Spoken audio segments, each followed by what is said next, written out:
Hi, everyone. It's Maureen Taylor, the photo detective, and we're here today to talk about 5 or more ways to use MyHeritage. And I can see a whole lot of you in the room. Um, I just want to go over a few things, which is how this all works. So this is Crowdcast. And if you have a question, there's an ask the question thing at the bottom. You can see ask the question. I'm not going to run any polls or anything. You can see how many people are attending live versus recording. I hardly go anywhere these days. And so when I booked this, I forgot it was Labor Day, which actually seemed to work out because an awful lot of people wanted to sign up for this special presentation. So I hope you're all having a nice Labor Day, and maybe you can get to see some family sometime today.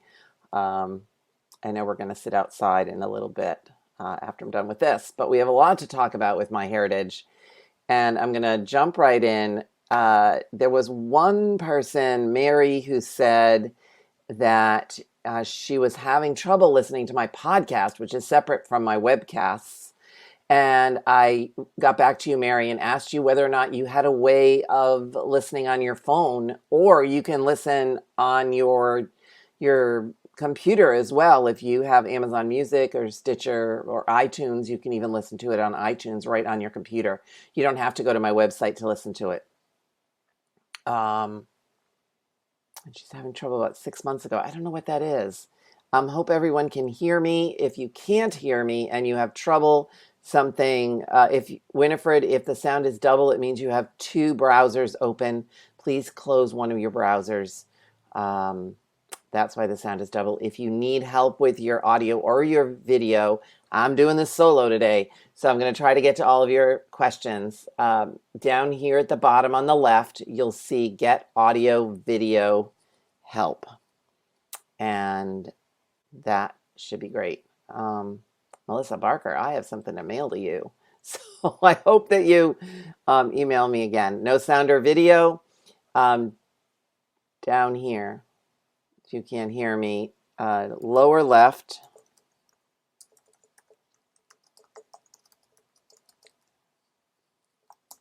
a link for audio video help. That should work. If not, this is being recorded and you can listen to it later. Okay, I'm going to jump right in. I'm going to share my screen. We have a lot to cover. All right, so don't understand why that's not open. Hold on. Let's see why this won't. Giving me problems, of course. The window, here we go. This is what I want to do.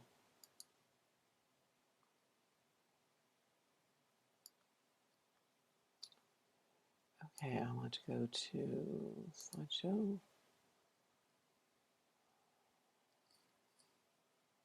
Play from the current slide.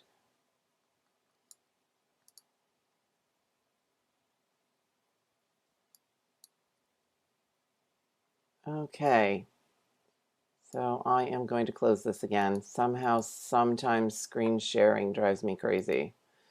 So hold on for a minute. This is the hardest part of Crowdcast for me. I really struggle with this.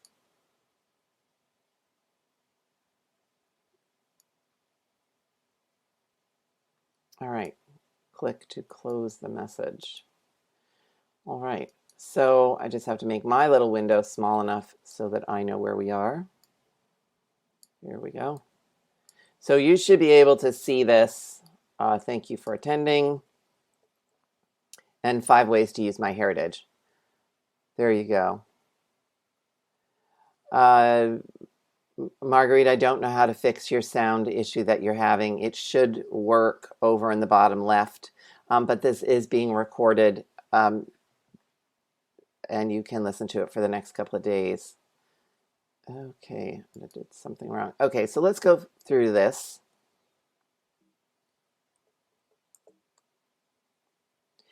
All right, I want to thank you all for attending. This is my first of 2 webinars this month.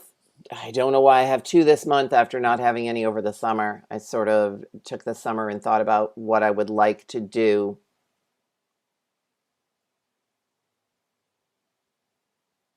Tell Crowdcast to put the arrow to start in the middle where it's obvious to click to start.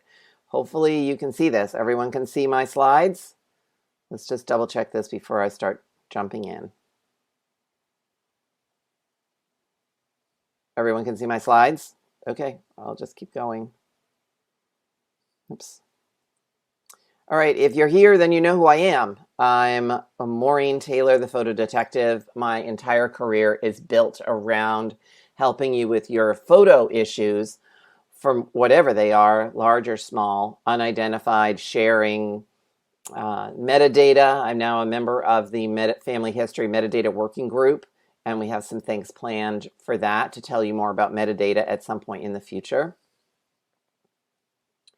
But let's jump into MyHeritage and talk about it. So when you open your MyHeritage dashboard, you will see if you are already a MyHeritage member, and if you are not a MyHeritage subscriber, I have a link for you to save 50%. It's good through tomorrow, and then that sale goes away. And I have a handout for you that I'll put the link in the chat over here before we end. But I wanted to talk first about, somebody asked me, how does MyHeritage differ from Ancestry.com? And the big question everyone asks on all the genealogy Facebook groups, and they write to me, is, why do I need all these platforms? Well, they all do something a little bit different. I mean, yes, Ancestry has a family tree. Yes, Ancestry has DNA and DNA tools. You can do searching. Ancestry, however, does not have all the photo tools that MyHeritage has, nor do they have some of these family tree tools that I'm going to show you today. So they're all a little bit different, and unfortunately, it can be quite expensive to subscribe to everything. So I'm always on the lookout for a sale, and Ancestry, as we know, doesn't offer a sale. So here we have it. But let's talk about the family tree tools that are available on MyHeritage, and I'll tell you my own personal examples of how I use these. If you use them in a different way, I want you to consider this a forum and to jump right in and tell me how you've used the family tree tools on MyHeritage, or when we get to the DNA section, and there's a short DNA section that I cover in here, I am not a DNA expert. I am a visual person. So in my mind, I am always trying to make my DNA into something visual so that I can understand it. Science is not my friend, but pictures are. So the family tree tools on MyHeritage are pretty cool.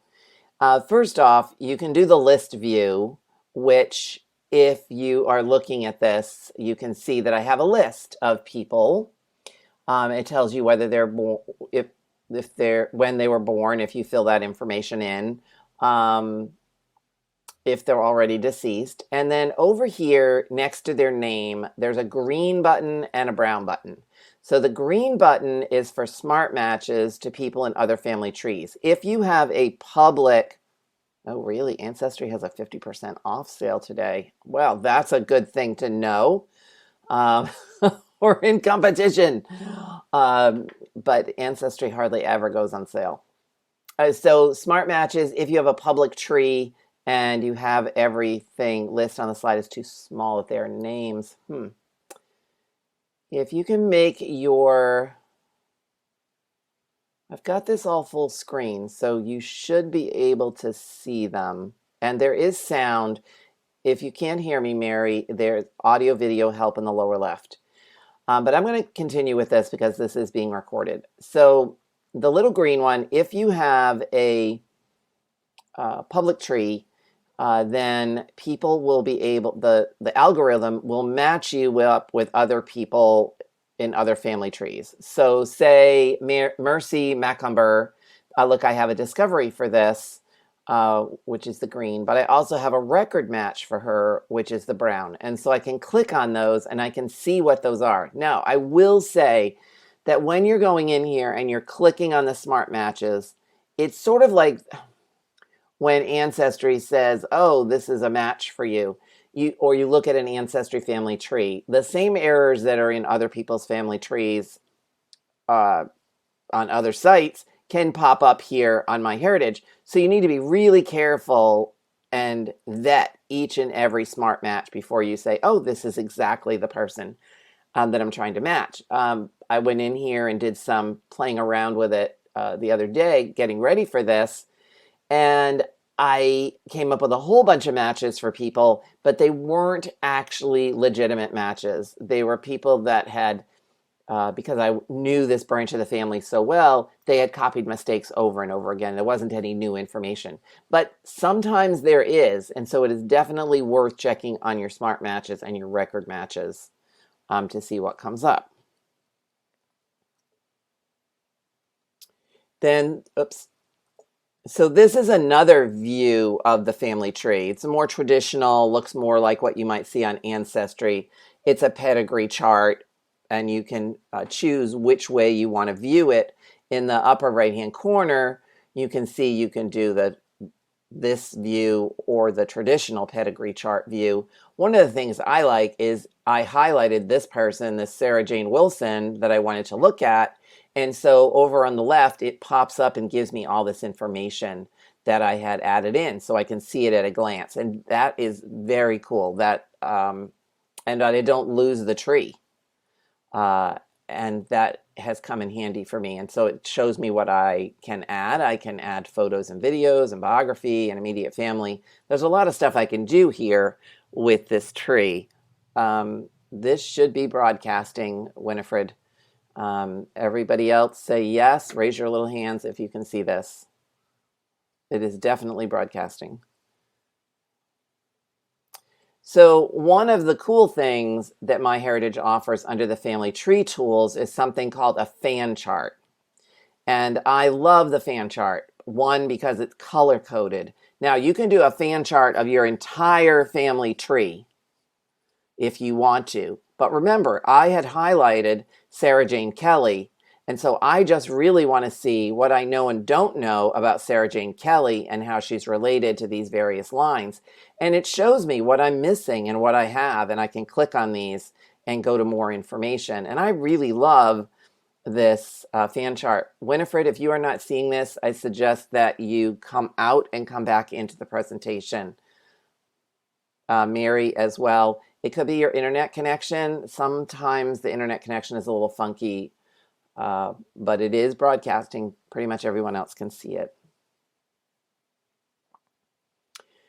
The other thing I really, really love about MyHeritage is the consistency tracker, and this is under the family tree dashboard on the site.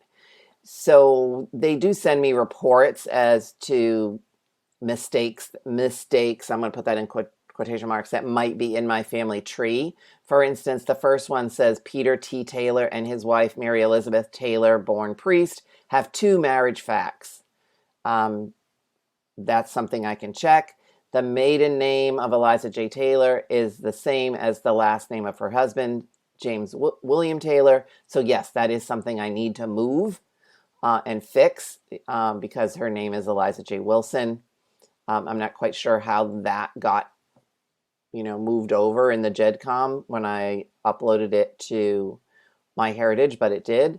And so then it gives you categories for this as incorrect use of uppercase, lowercase. So I was typing and I had a little mistake where I put a capital where it didn't belong or a lowercase where it didn't belong. And so I can fix all that. So the consistency tracker, I can get a report, but you can also just go in your MyHeritage account under Family Tree, and there's a drop-down menu, and click Consistency Tracker, and it'll look at your whole site. Some things you can fix, and some things you cannot. Like George Edward Taylor has 2 birth facts. He does. They are the same. So. And there is this cool feature called a pedigree map, which is trademarked by MyHeritage. So it will show you where in the world your people lived. And then, so over here on the left, it's Quebec. Who do I have in La Prairie? And I can click that. It will show me over here. This is the places that I have in Quebec in my family tree. And if you click one of these places, it then tells you which people in your tree are from there. So it's another way of studying your data. So maybe you want to see how many of your ancestors at a glance come from a particular place in like Quebec, for instance, where intermarriage is rampant. So that's how I use it. I'll go in here, I'll look to see which family groups are in certain areas, thinking maybe they knew each other or maybe there's a connection that I didn't realize.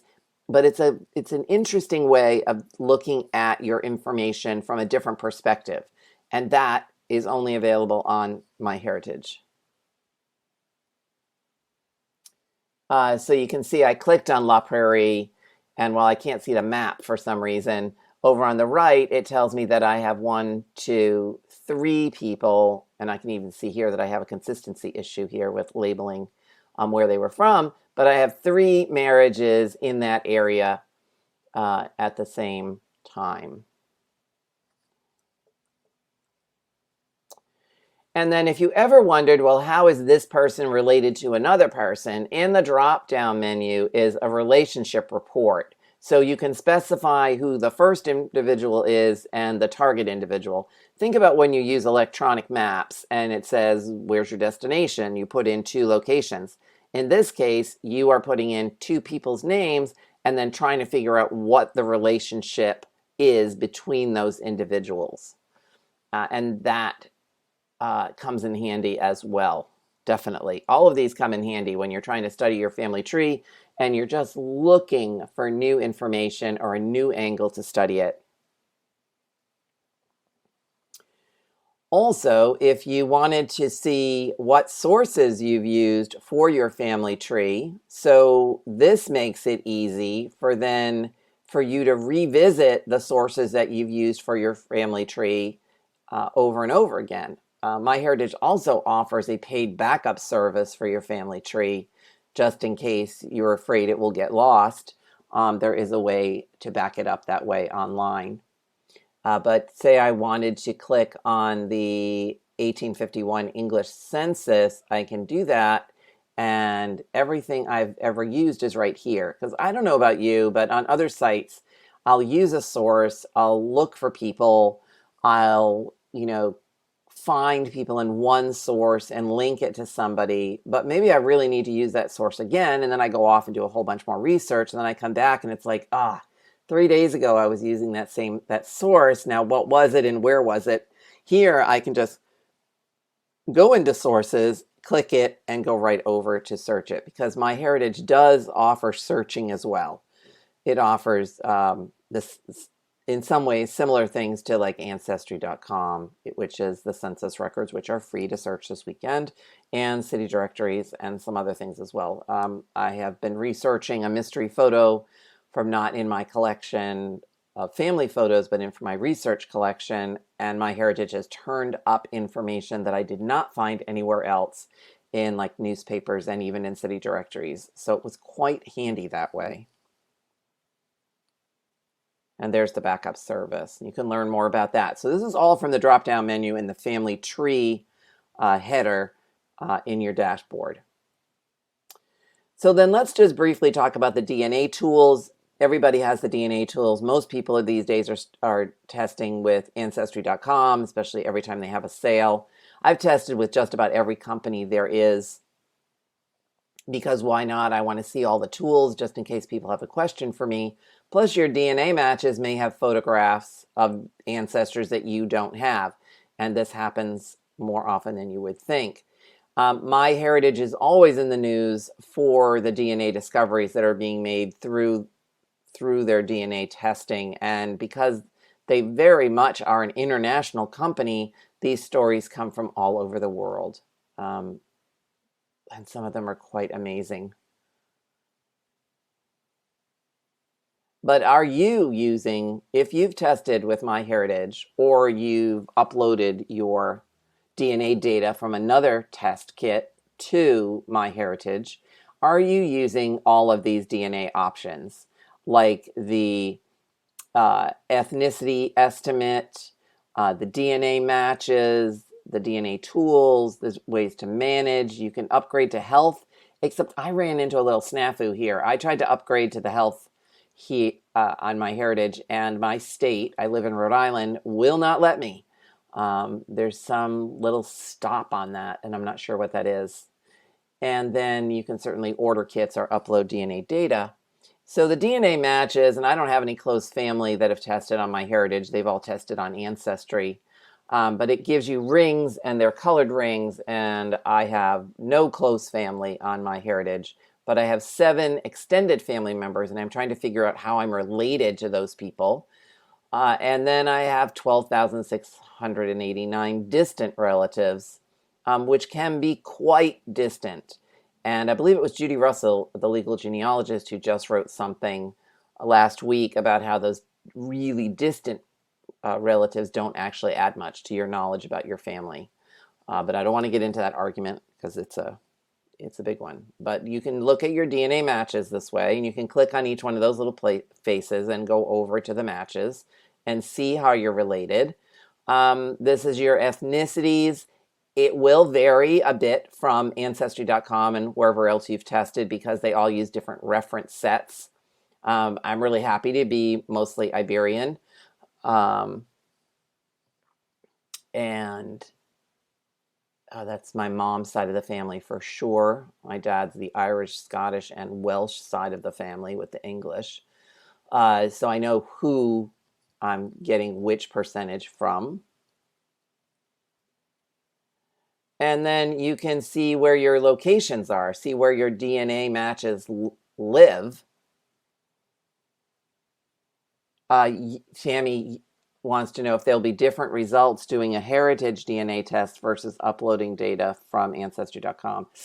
That I don't know, Tammy, but suppose you have relatives that have only tested with MyHeritage and not tested with Ancestry, then you will end up with different matches.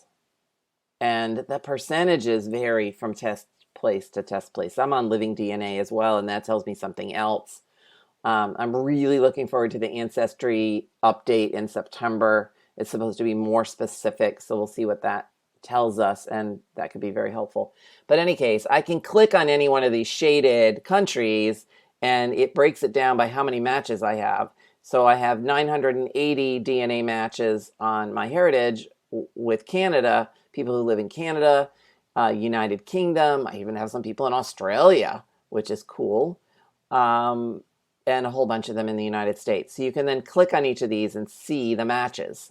So say you just want to see who you're related to in France, I can click on France and it will give me the list of people I'm related to in France. And then you can go crazy and try to find more information about them. They have other tools. They have a chromosome browser for looking at shared DNA segments between you and multiple DNA matches. They have an auto cluster, which I don't know enough about DNA to be able to figure that out. And they have the ethnicity map, which I really do like to look at. Yes, use small matches carefully. Exactly. Well, really, colonial ancestors. All right, I'm not going to ignore them, Catherine, but I need to put on my to-do list taking a DNA course with someone. I definitely need some help. Since I have all this data from all these testing companies, I started testing way back in 2010. Some of those companies are no longer in existence. So we'll see. If you want to know more about DNA, I am particularly fond of, well, of course, we have many people in the field, Blaine Bettinger, of course, and Diane Southard. Find a person that you like listening to that explains the complicated topics to you, and then watch their videos. So Diane has done a number of MyHeritage webinars on DNA, and these are all available on the MyHeritage Facebook page. This guy, Gonzalo Luongo, lives in Chile, and I first met him years ago working on one of his family photo mysteries. And last year, he used MyHeritage DNA to reconnect with his family in Italy. So his Italian ancestors immigrated to Chile in the 1870s, I believe, and they stayed in touch until about the 1930s, and then he completely lost touch. So the DNA has put him back in touch with people that he's related to in Italy. And when all this COVID stuff hopefully someday goes away, he has it on his list to go to Italy and meet these people in person. He's also on my podcast. I have some great things coming up on the podcast. Yesterday's episode. Oh, I'll have to check out Michelle Leonard's. Yesterday's podcast episode was with a client, June Thomason. I have worked with her on and off over the year for 10 years, and it's quite the journey to see what she's been able to find out about these photographs and how many copies she found of a particular photograph. So definitely worth listening to. But I know if you're here and you're on my list that you want more information about all these MyHeritage photo tools, and there are so many. And I know they're working on other things. I can't really tell you what they are, but I know they have other stuff coming up. Let's go through the basics. So first off, you're going to need a digital file to, you have to scan your photos so that you can upload them to MyHeritage. You can keep your photos private, I believe. I have mine marked as private.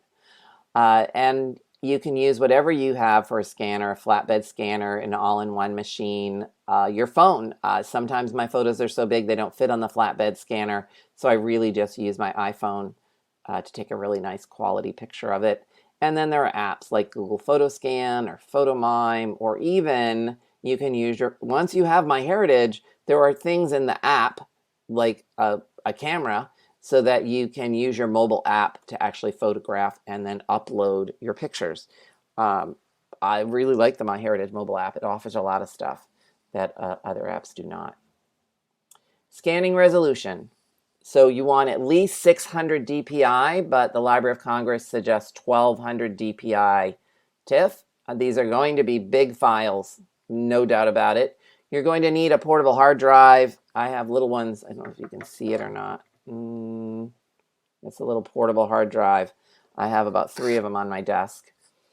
And so they're great for preservation, but too large to use. So you're going to want to resize or scan twice and use a photo resizing program to make them smaller. MyHeritage will only let you upload something of a certain size, and it helps you with that.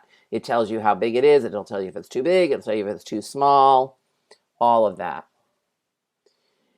When you are looking at your family photographs, you really want to think about what my signature 5 questions are for each and every one of your photo mysteries. The who, what, where, when, and why of a picture. Who took it? Who's in it? What are they wearing? Where was it taken? What are they doing? When was it taken and why? Sometimes you have answer to one question, but not all of them. And that's why people come to me to help them with their photo mysteries. You get stuck.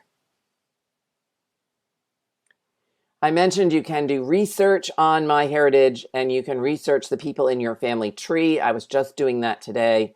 The way they search for you is a little bit different than how Ancestry searches. So sometimes you can come up with varying amounts of information.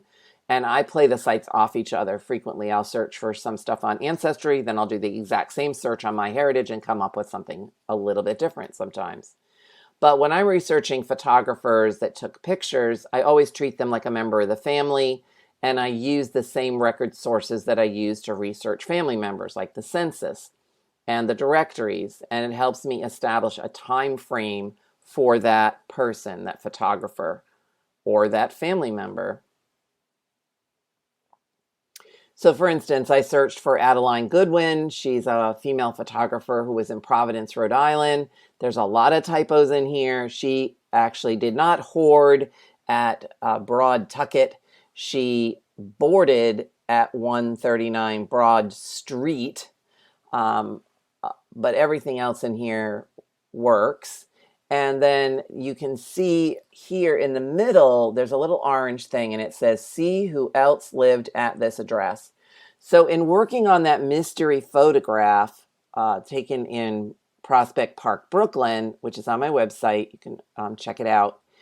I was trying to figure out the rest of the people in the picture, and somebody wrote to me and said that they had done this sort of reverse search using MyHeritage, which is see who else lived at this address. And bingo, one of the questions I had, which is how does this man who's supposedly in the picture eventually meet his wife, who's a widow of another person?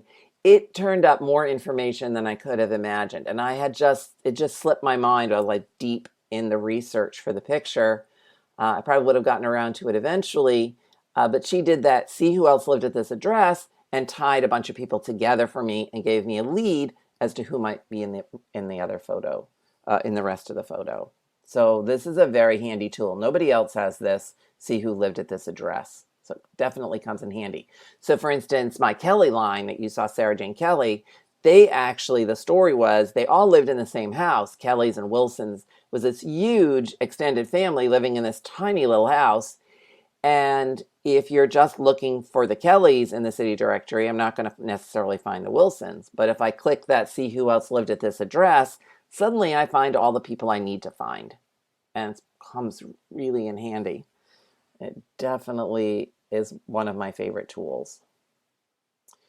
But let's talk about MyHeritage other photo tools, which are MyHeritage albums. If you are opening your screen, and I'll show you, you can click the plus sign, you can title the album and add the description, you can make it public or private. However, if you make it public, just know that this will go into instant discoveries, and that if, say, I have an album and it matches with one of you, the people in it that I've identified, that you'll be able to accept that instant discovery and add those pictures to your online family album through MyHeritage. Just so you know that. Private means they don't go into instant discoveries. It's a personal decision. You can create multiple albums at a time. You can add photos at the same time you create the albums. But however, you are not able to move images between the albums, at least at this time. There are definitely things I would like to see in the MyHeritage photo tools that they have not addressed yet, but I'm hoping that they will in the future. But the ability to create multiple albums, as many albums as you want, is definitely a plus. One of the things you really want to do is make sure that when you decide you're going to upload photos and you're going to upload them into an album, that you organize the images in folders on your computer first. In other words, all of your grandmother's photos or your grandfather's photos, you want to definitely make sure you have small folder level organization. It'll make it easier for you when you start uploading photographs into websites. I don't recommend uploading all of your photographs into an online site like MyHeritage. And if you decide to use a digital photo organizer, then you definitely want them organized in folders first.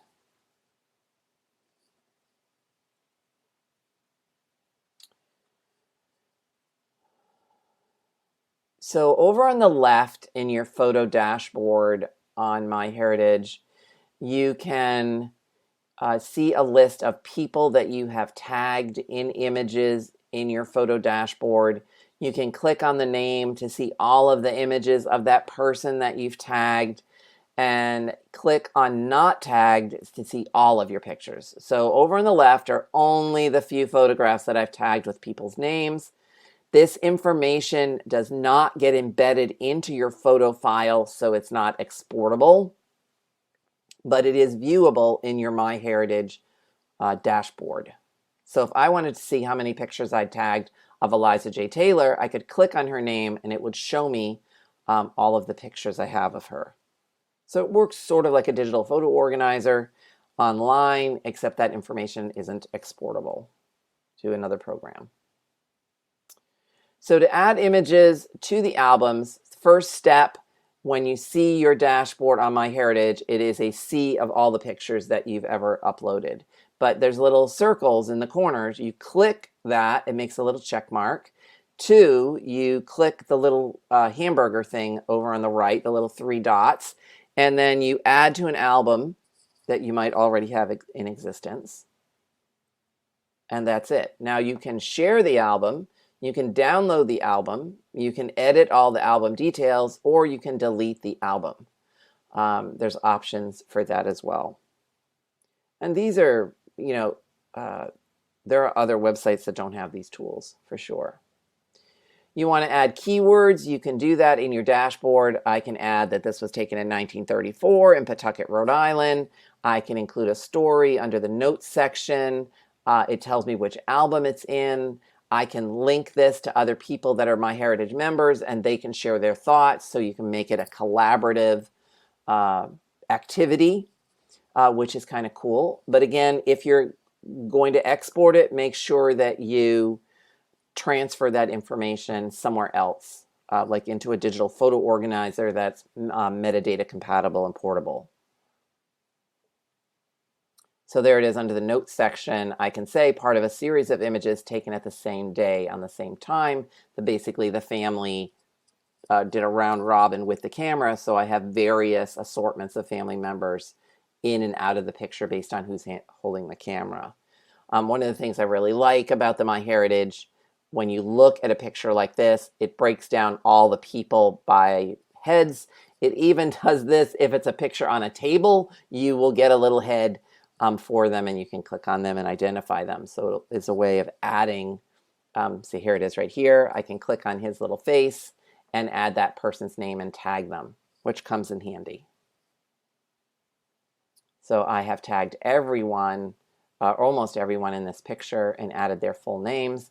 And then they appear over on the right-hand side. You can see them over there. And then I can click Done Tagging. I can add more keywords. I've already added 1934 as a date for the picture. And here's what I mean, where the algorithm actually reads the photograph, and we have three people in it, but also the picture on the back wall is in there. If the photo is scanned in sideways, can you turn it? No, you can't turn it. Okay, unfortunately, you have to make sure it's the right way before you put it into MyHeritage. I did not see that as an option. It's one of the things I'd like to see. So that's the face detection, where it detected the man in the portrait on the back wall. If you can see him up in the right-hand corner, left-hand corner, that's him down here. And then I colorized it, because that's what a lot of people are using MyHeritage for these days, colorizing their family photographs. And that's a feature that they offered early on. They came out with enhancement, then they came out with colorization, then they came out with the one where it moves, and now they've come out with photo repair. So we're going to go through each one of those right now. So certainly enhancement, I love the enhancement feature. It sharpens up images even when they're blurry. No longer do you have to toss a photograph if it's got a little bit of blur to it. You can sharpen it right up. These are patented technology by MyHeritage to colorize, recolor, enhance, and even fix your images. And there's lots of things you can do. This is all available in your complete subscription, which is on sale until tomorrow night. You can download and share your fixes. It will automatically tell you if the file size is too small to get a good to colorize, recolor, or enhance. It won't let you upload that picture. You can compare the before and after. And in these tools, there are other tools that help you tweak it. You can tweak the colors. You can't necessarily tweak the enhancement, but you can tweak the photo repair section, the little Band-Aid icon. And I like their icons. They usually show at the bottom of the images. So yes, we talk about colorization. You can upload a black and white or a faded color photo and colorize it, either to colorize it completely from black and white to color, or restore the colors. And so here's some examples for you to consider. So this is a stereo view, which is two nearly identical images side by side. And then below it is colorized using MyHeritage. And you can see lots of features pop out and make it just beautiful. So that worked quite well with that image. This is an early, like a 1920s image, and can you change the color of the eyes? No, unfortunately you can't. It's the algorithm. It automatically tells you reads what the eyes color might be. Again, it's an algorithm, so unfortunately we don't have control over some of the little things like, is she wearing a black dress? Is she wearing a blue dress? Is she wearing a dark green dress? We don't really know. You can't 100% guarantee that the color you're seeing in the colorization is the actual color that these people wore at the time of their picture. But for me, what these tools do is freshen my eyes so I look at that photograph in a new way. So maybe there are clues that pop out that I might have missed just in the black and white version. Here's another one. It's sort of a sepia toned image. I actually live right down the street from this little park, and I believe that tree is still standing. This picture was taken in the 1860s, which I think would be amazing. But there it is, and you can, I don't know if you can see it or not, but in the lower left-hand corner, there's a little palette, and that palette means that it has been colorized. People love the colorization. They love the animation. It sends chills.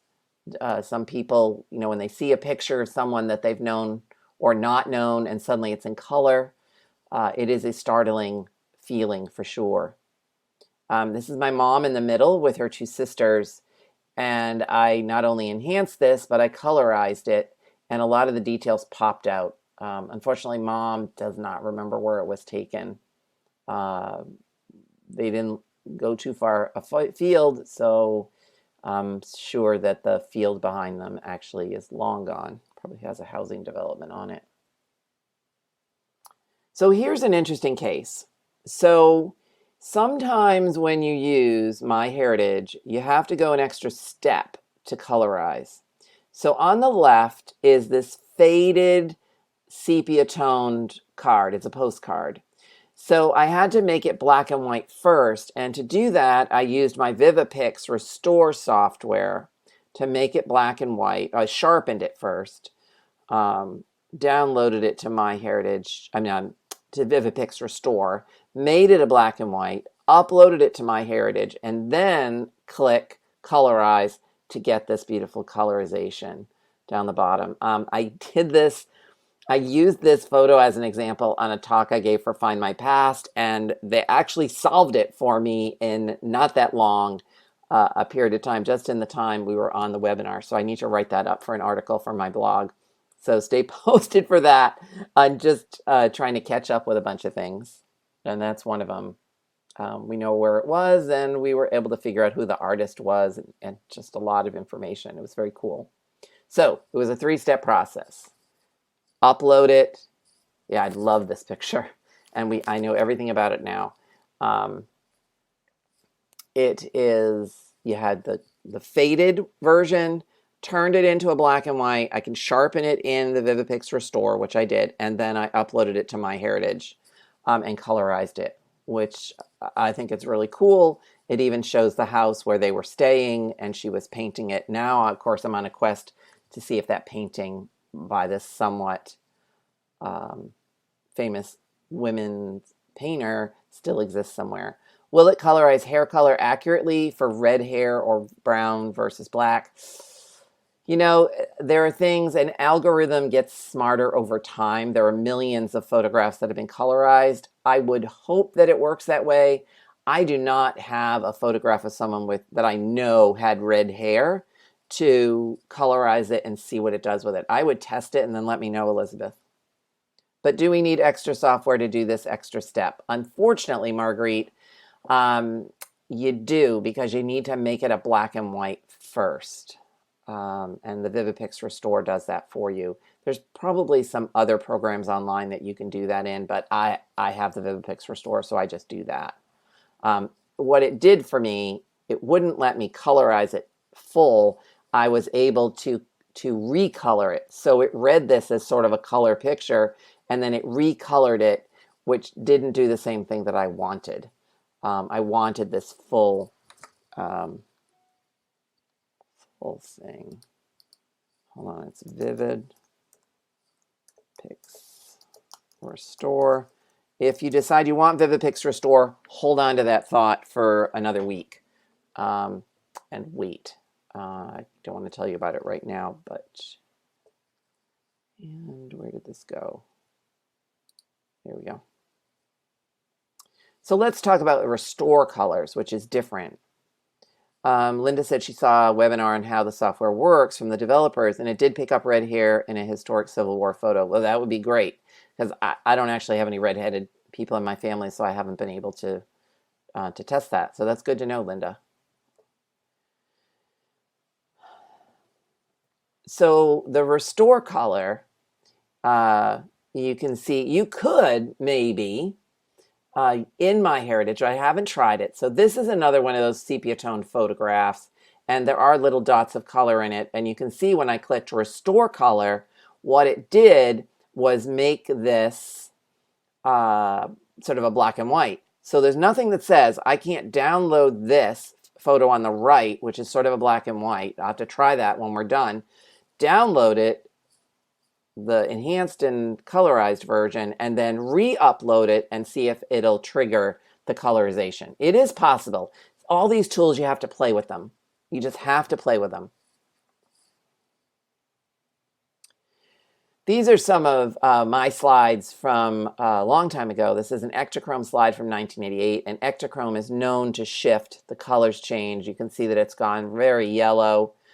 So I uploaded the slide scan into MyHeritage and then use the recolor version, which is what it automatically gave me as an option. And you can see that suddenly the sky is very blue, the water is sort of bluer, and it has toned down the yellow. So that will definitely work. It did the same thing here with a slide that had gone sort of dark and yellow. It perked it up a bit so that the ocean and the sky actually look blue again. I used it on Polaroids. I like to play around and see what all these different tools do with various formats. Yeah, you can use the repair before enhance and colorize. Absolutely. That's what I mean. It's all about playing with what you've got as a tool. For the Polaroid, I enhanced it first and then I restored the color.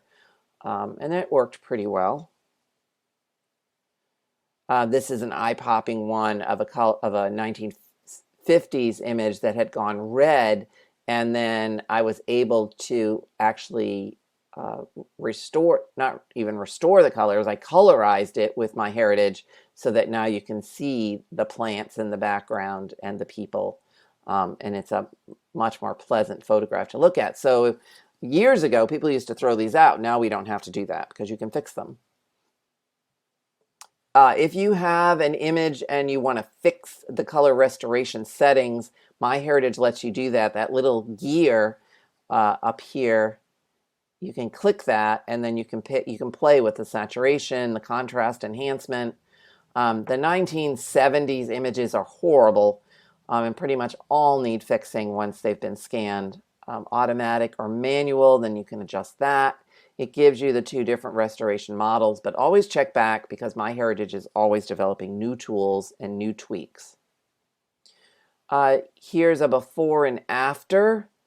It brightened it up a bit. If it was faded, it was a slide.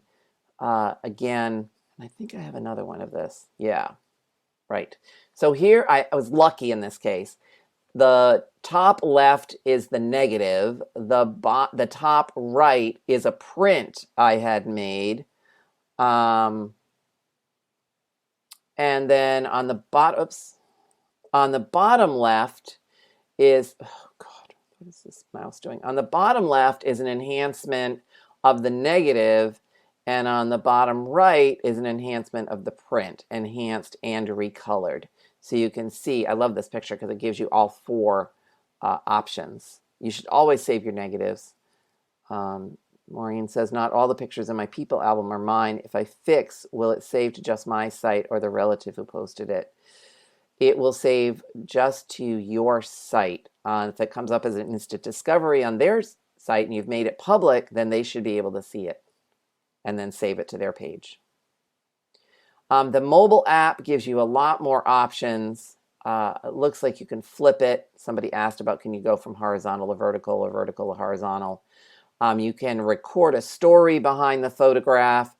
You can crop it, drag the frame corners, and then almost like an Instagram, you can go original, document, or vivid. So in the MyHeritage app, you can take a photograph of that picture you want to make as a black and white, make it a black and white, and then play with it from there. Let's talk about the animation. People love this animation, 79 million animations and counting. I think it's way over 100 million now. This is the one where it makes the deep nostalgia, your ancestors look alive. It automatically enhances, defaults to an animation. You can easily move between them if you want. However, do bear in mind that not all photos work well. You can pick a face in the photo tagging under an image and just do the deep nostalgia on that. And there are 10 different options. There's dancing and smiling and frowning and all kinds of things. So you can play with it all day long. And I've got some examples for you. So I decided, oops, I don't know what's up with my mouse. It's doing, oh God. This is me when I was little, and I think it's creepy.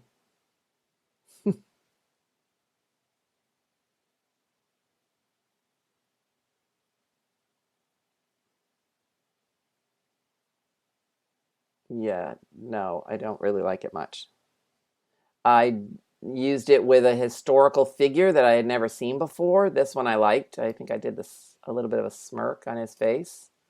You can bring history to life with it. And of course, I colorized this one. This is Daniel Bakeman, one of the last men of the American Revolution. And you can see at the bottom, it gives you like animation. It gives you these little icons, colorizing, enhancement. Look, yeah, I definitely have those baby blues. So here's a side-by-side comparison of this photograph of my grandparents. Yeah, I don't like it if you knew them. These are my grandparents. They're just styling in the early part of the 1910s. And I colorized it, and then I picked her face out and did a nostalgia. But you can see there's 10 options for the animation, and then they have special animations of which there is another 10. So you can try them all and see which one you like best. This is not my favorite feature. I'm just going to say that. I chose a faded picture of Queen Victoria online and colorized it, did the recolor, not the colorizing. And you can see, and sharpened it, and you can see how much better it looks from the left to the right. And then I decided, well, let's just have fun with it and let her say her little piece. I'm going to get to that repair in just a second, Elise, because that's the newest feature. So there's that. Oops, I forgot to move these around. So let's do this one first. There's the before. Oops, oh my goodness, this mouse. This is the before on the left, and this is the after. And this is in the Band-Aid, the photo repair. This is one of the worst photographs I recently scanned. It's all creased. It's been through, God knows how many people have handled this photograph on the left. And so, oh, goodness, I wanted to see what both enhancement and the photo repair, and there's your little repair button. Someone asked, why doesn't the repair always show up? And it doesn't always show up because the algorithm doesn't actually read that there's anything wrong with the picture. The algorithm is not perfect. There's no way to actually go around that I know of. But you can see I have not chosen enhance or colorize or animation yet for this picture. If I see this right here and I click on that little gear, then I am taken to a photo repair photo settings section where I can choose gentle repair or extensive repair. And it did. It got rid of all the creases and did the extensive repair. I don't remember that being an option when it first came out, so that must be a new thing.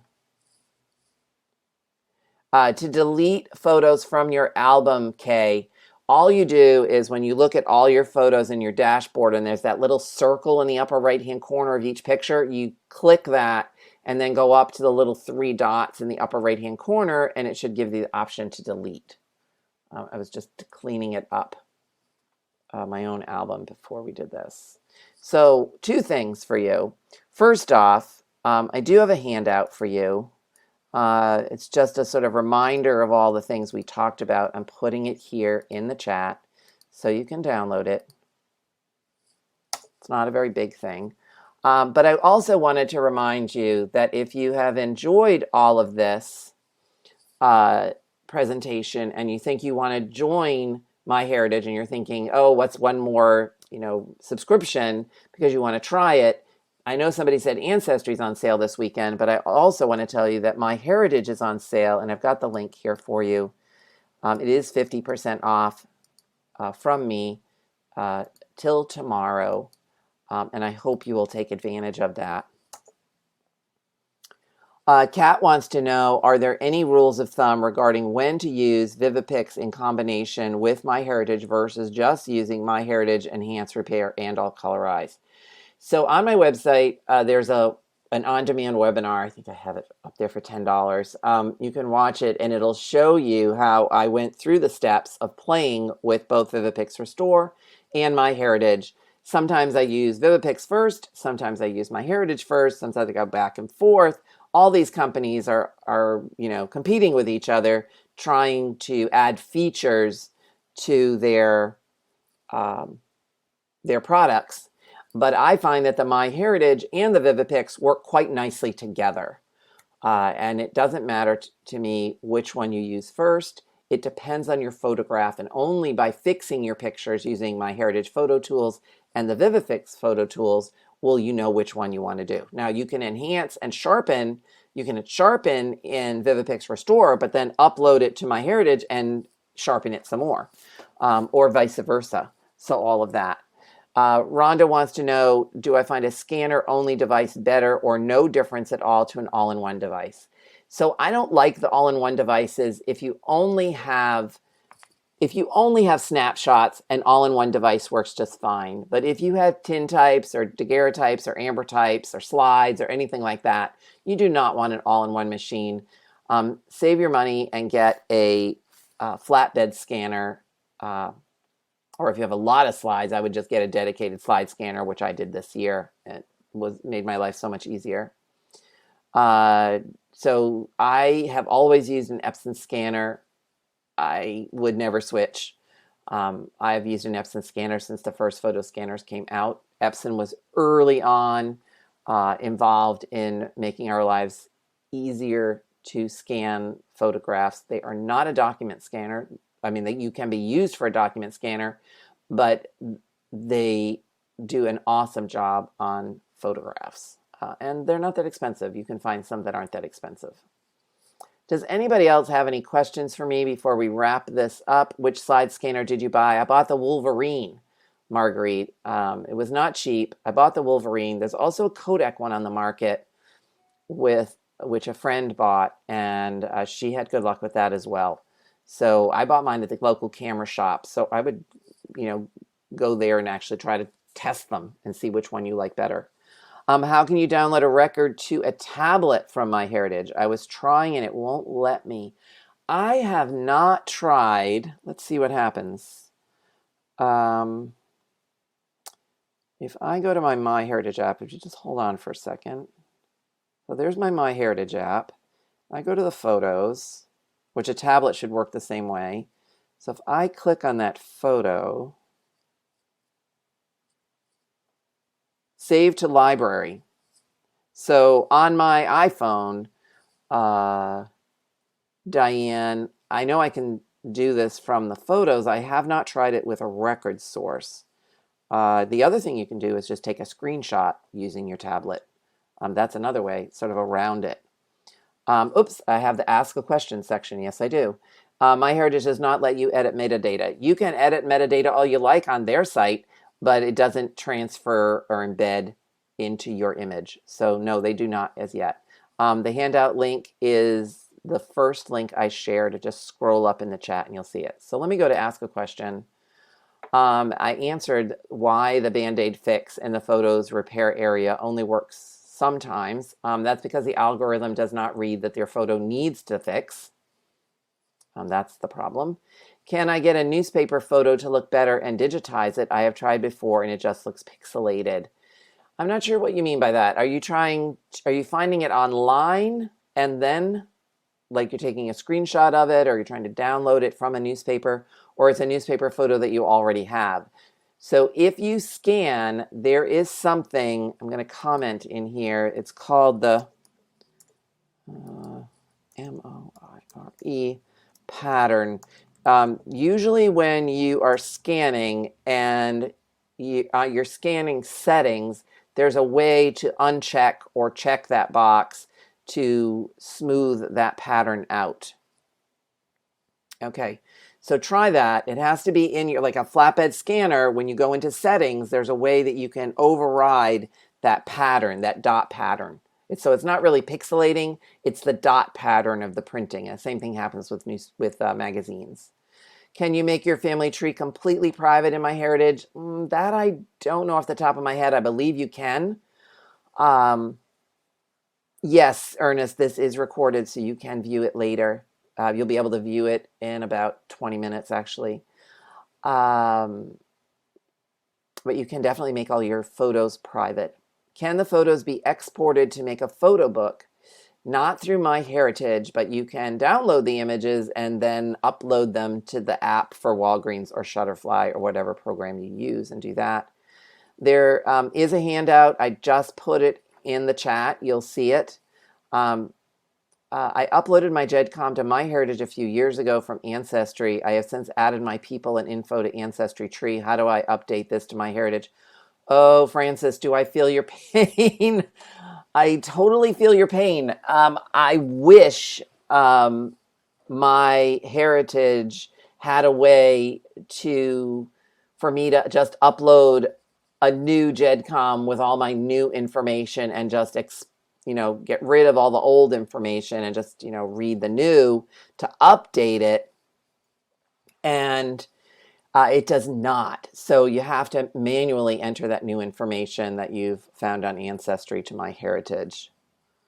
Right, exactly. I really need to do that to MyHeritage. I need to update all the information. So it almost like when you have one browser open, you have the other, you need another browser open. So you have MyHeritage here and Ancestry here. When you make a change and add information, you need to add it to your other online tree as well. I don't know of any site that allows you to merge two GEDCOMs seamlessly. Somebody recommended the Family Tree Guide to DNA Testing and Genetic Genealogy by Blaine Bettinger. I have an entire shelf of DNA materials. I have all the books. I just need to find some time to read them. What does it mean you can't edit metadata on photos? So when you have a photograph on your computer and you have added information to it using a program like Vivipix or MemoryWeb or Forever, or Lightroom, you're adding metadata, you're embedding it in the digital information on that photograph. It does not mean that that will be transferable or read by other sites. So when you add information to what you think you're doing on all of these sites, including Ancestry.com and MyHeritage, it does not necessarily get embedded in your image the same way. So anyway, this is a future conversation on the metadata. I have another lecture, I think somewhere here on Crowdcast that you can watch on metadata and photographs in general. Deleting MyHeritage tree will lose the theories of family relativity till they redo them several months later. Right, so you don't want to do that. And does MyHeritage automatically add them? I find photos I did not add, but it shows the relationship to my husband. That must be an instant discovery that you have there. So anyway, I'm sure we have lots more questions. I'm so glad that you joined me today for this presentation. It will be available as a recording on Crowdcast for a couple more days. However, I would like to say, again, the sale for MyHeritage, if you decide you don't want it. So I'm going to put the sale up first. I think I will also, I already sent that message, so it won't let me send it again. It's up here in the chat. It will not let me share it again. What I'm going to do when I'm done here is send out a quick email saying the recording is available. Here's the link to the sale. Here's the link to the PDF. And then you can get it that way. Sound good? Thank you so much. I hope the sale, unfortunately, only applies to new members. Please repeat what ME is for. ME, I don't know what ME is for in the scanner settings. Even though repair does not show, the 3 dots on the right gives me the option of repair. Okay, good. So you can override it in some way, Key. Thank you so much for joining me. Have a good Labor Day. We're going to have a very small 2-person barbecue in the back just because summer is coming to an end. And then I hope you're on my newsletter list because that is the best way to find out about these presentations and to get first on the list. Talk to you all later. See you soon.